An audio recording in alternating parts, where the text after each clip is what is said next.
حضرت علی علیہ السلام نے فرمایا، اگر زندگی کو ہمیشہ خوشیوں کے ساتھ گزارنا چاہتے ہو تو غمزدہ لوگوں کے غم سنا کرو، کبھی دکھی نہیں رہو گے۔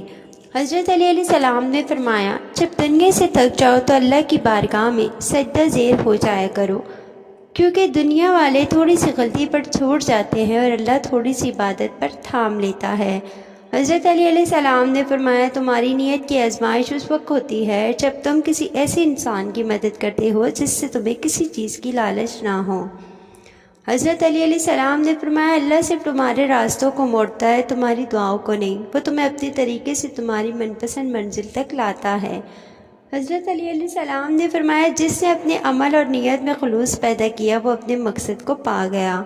حضرت علی علیہ السلام نے فرمایا، جس نے اپنے دن کی ابتدا آخرت کی فکر میں کی اور بغیر دولت کے غنی، بغیر اہل کے مانوس اور بغیر خاندان کے عزت دار ہو جاتا ہے۔ ثواب کی نیت سے چینل ضرور سبسکرائب کریں۔ ساتھ ہماری ویڈیو پسند آئے تو اس کو آگے شیئر کرنا اور کمنٹ کرنا نہ بھولیے گا۔ اللہ پاک آپ کو اس کا اجر دے گا۔ اللہ حافظ۔